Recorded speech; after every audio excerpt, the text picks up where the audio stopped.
السلام علیکم، میرا نام ڈاکٹر مختار ہے اور آج میں نے بات کرنی ہے روماٹائڈ آرتھرائٹس کے بارے میں، گینٹھیا کے بارے میں۔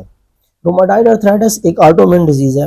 آٹومن ڈیزیز وہ ہوتے ہیں جس میں ہمارا اپنا امیون سسٹم ہمارے جوائنٹس ہیں ان کے خلاف اینٹی باڈیز بنانا شروع کر دیتا ہے اور اپنے جوائنٹس کو کھانا شروع کر دیتا ہے۔ یہ زیادہ تر فیمیل کے اندر کامن ہے یہ والی بیماری، لیکن میل میں بھی ہو سکتی ہے۔ یہ مڈل ایج سے لیٹ ایج میں آ سکتی ہے، ارلی ایج میں بھی آ سکتی ہے، ایون بچوں کو بھی ہو سکتی ہے۔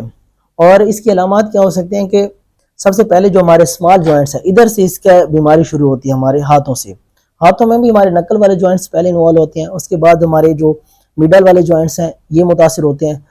یہ جب مریض صبح سو کے اٹھتا ہے تو اس کا ہاتھ اتنا اکڑا ہوتا ہے کہ اپنا ہاتھ صحیح طریقے سے بند بھی نہیں کر پاتا۔ آدھا پونا گھنٹہ حرکت کرنے بعد اس کا اکڑاؤ ختم ہوتا ہے۔ اس میں ہمارے جتنے بھی سنوول جوائنٹس ہیں ان کی انوالومنٹ ہو سکتی ہے، ہمارے کونی کے جوائنٹس ہو گئے، ہمارے کمر ہے، ہمارے ٹخنوں میں، گھٹنوں میں، کوئی بھی ہمارا سنوول جوائنٹ ہے اس کی انوالومنٹ ہو سکتی ہے۔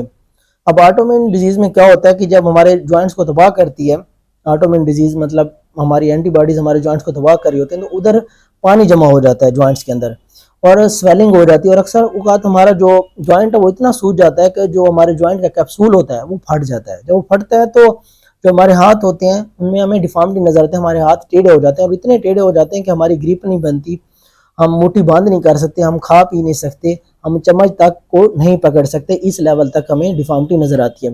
اس بیماری کا علاج یہ نہیں ہے کہ آپ صرف درد کو ختم کر دیں، درد روکنے والی دوائیں استعمال کریں، پین کلر کھا رہے ہیں تو آپ ٹھیک ہو رہے ہیں، اس کا علاج یہ ہرگز بھی نہیں ہے۔ درد ضرور روکنا چاہیے لیکن اس کا علاج یہ نہیں ہے، اس میں ڈیزیز موڈیفائنگ ڈرگز دینی چاہیے تاکہ ڈیزیز کو بہتر کیا جا سکے۔ اگر ڈیفارمٹی کوئی آ گئی تو اس کے لیے اسٹیرائڈ استعمال کرائے جاتے ہیں، ایون اسٹیرائڈ کے انجیکشن بھی لگائے جاتے ہیں ڈیفارمٹی کو ختم کرنے کے لیے، سپلنٹس وغیرہ دیے جاتے ہیں، مختلف چیزیں اس کو ڈیفارمٹی کو ختم کرنے کے لیے دی جاتی ہیں۔ تو اس میں جلدی سے جلدی جتنا آپ جلدی ٹریٹمنٹ سٹارٹ کریں گے اتنا آپ ڈیفارمٹی سے بچ جائیں گے، نہیں تو آپ کے ہاتھ پرماننٹ بھی اس میں ٹیڑھے ہو جائیں گے اور آپ کی پرماننٹ معذوری بھی ہو سکتی ہے۔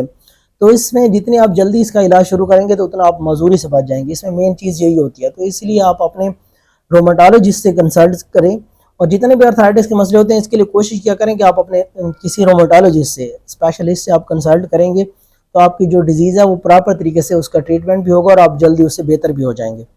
اللہ حافظ۔